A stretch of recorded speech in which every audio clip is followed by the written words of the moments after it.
الحمدللہ اس وقت تک قرآن کو بلایا نہیں جا سکتا، قرآن کو ختم نہیں کیا جا سکتا، قرآن سینوں میں محفوظ ہے۔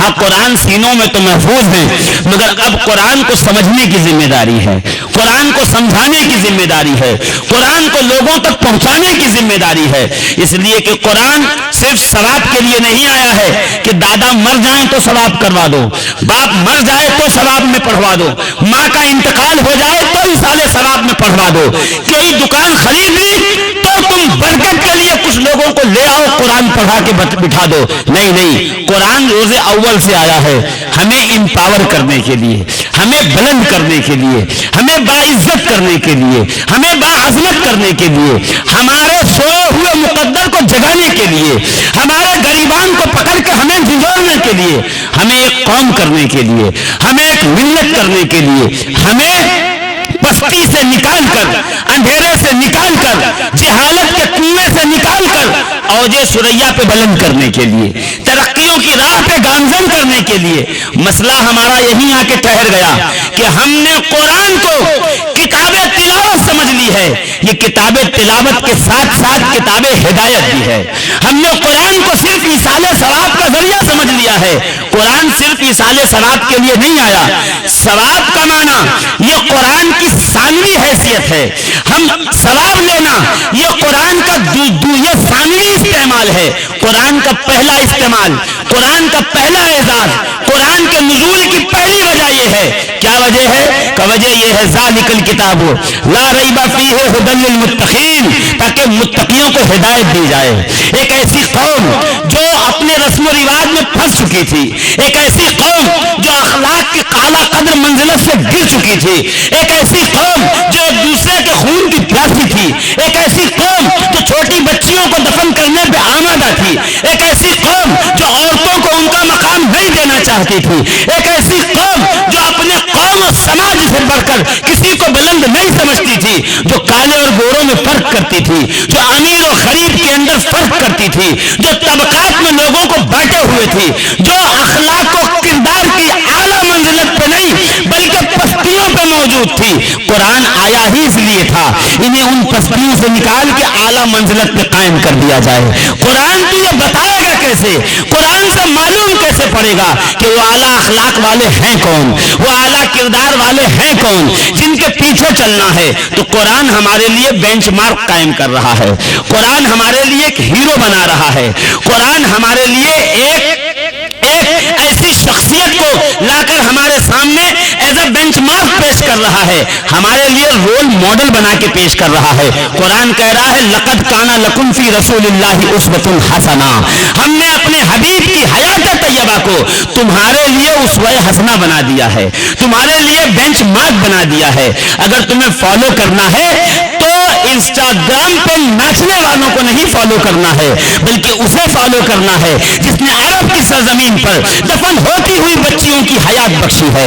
تمہیں ان کو نہیں فالو کرنا ہے جو ننگے بدن اپنے اپنے گھروں کے چہلے اپنی چار دیواری کے اندر بیٹھ کر ویڈیو کیمرے کے سامنے ناچ کر تمہیں انسپائر کرتے ہیں۔ تمہیں انہیں فالو کرنا ہے جس نے عورتوں کو عزت بخشی ہے، ماؤں کو وقار بخشا ہے، بیٹیوں کی عظمتوں کو بلند کیا ہے، بچیوں کو زندہ درگور ہونے سے بچایا ہے۔ میں یہی تو کہتا ہوں اگر کوئی مجھے محمد سے پیار ہے کہنے سے کترائے تو اس کو کہنا میری ماں، میں اس لیے نہیں کہہ رہا ہوں کہ وہ میرا نبی ہے، میں اس لیے کہہ رہا ہوں کہ مجھے محمد سے پیار ہے کہ اس نے زندہ دفن ہوتی ہوئی بچیوں کی بچایا ہوا ہے، اس نے ماؤں کو عزتیں دی ہیں، وقار دیا ہے، بلندی دی ہے۔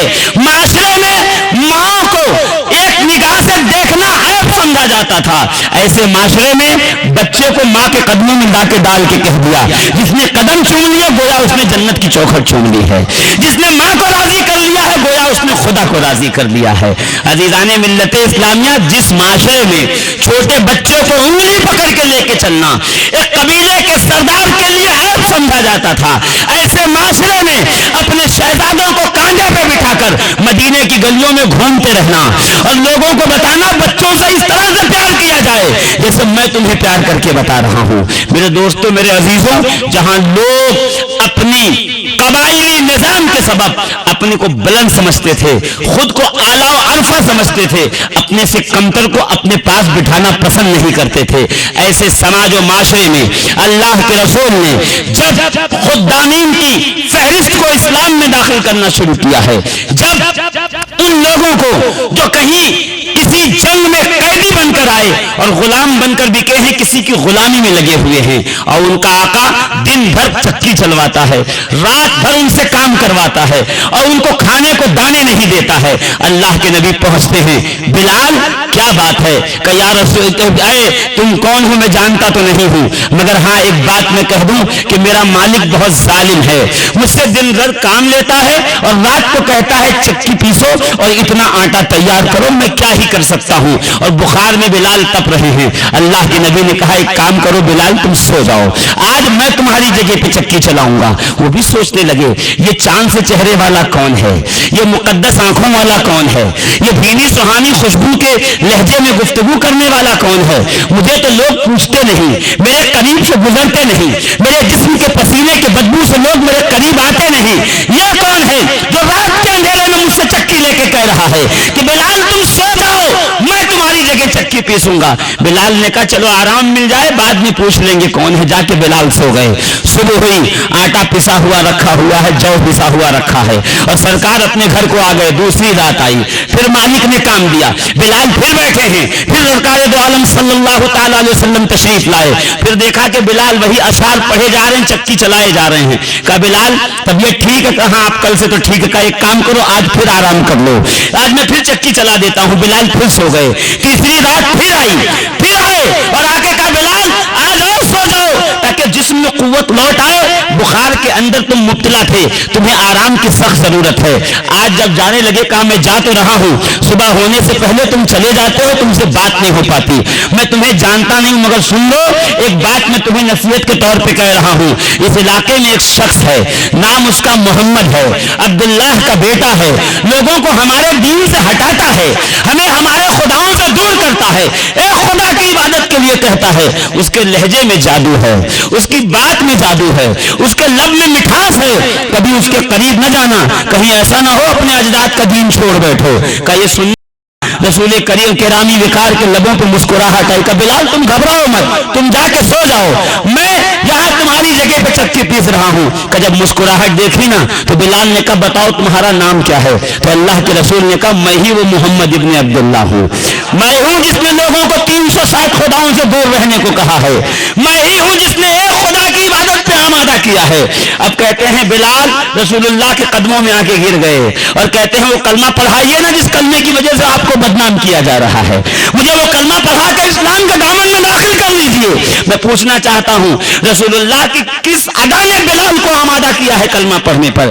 ابھی بلال کلمہ پڑھ رہے ہو نا، ابھی جسم پہ کوڑے پڑیں گے، ابھی بلال کو گھسیٹا جائے گا، ابھی بلال کے جسم پہ گرم پتھر رکھے جائیں گے۔ میں پوچھوں گا بلال پھر کیا کرو گے؟ بلال یہی کہیں گے اس کی اخلاق کتنے بلند ہیں، اس کے اخلاق نے مجھے گرویدہ کر لیا ہے، اب میں جان تو دے سکتا ہوں عزیزان محترم، اب میری جان تو جا سکتی ہے، مگر میں محمد عربی کا کلمہ نہیں چھوڑ سکتا ہوں، میں اسلام کے حساب سے باہر نہیں جا سکتا ہوں، میں ان کے قدموں سے دور نہیں جا سکتا ہوں۔ میں پوچھنا یہ چاہتا ہوں رسول کریم نے درہم و دینار دیا تھا، سونا و چاندی دیا تھا؟ نہیں، اخلاق کی تلوار سے کفر کے بت کو ایسا کاٹا تھا کہ اب قیامت تو آ سکتی ہے، بلال پلٹ کر پھر بت کدے کی طرف نہیں جا سکتے ہیں۔ یہی سلمان فارسی کے ساتھ ہوا، یہی جناب صہیب رومی کے ساتھ ہوا۔ عزیزان محترم اگر میں آپ کو گنانا شروع کروں، یہ اخلاق ہی تو کردار تو تھی جو میدان کرب و بلا میں جب چاچے ہوئے امام حسین کو جناب حر ملے تھے تو حر نے یہی تو کہا تھا میں 1000 فوج کے ساتھ ہوں، العطش العطش، ہے پیاس ہے پیاس، ہمارے پیاس ہلاک کیے جاتی ہے۔ امام حسین جانتے تھے میں مقام ذی حشم سے نکلا ہوں، آگے کی منزل پہ کوئی کنواں نہیں ہے، آگے کی منزل پہ کوئی تالاب نہیں ہے، آگے کی منزل پہ پانی کا کوئی ایسا چشمہ نہیں ہے جہاں سے پیالے بھرے جائیں اور مشکیزیں بھرے جائیں۔ مگر سیدنا امام حسین نے کہا کہ اے علی اکبر، اے قاسم، اے عباس، اٹھو اپنی جگہ سے، دیکھو ہمارے مہمان آئے ہوئے ہیں۔ میں کہوں آقا حسین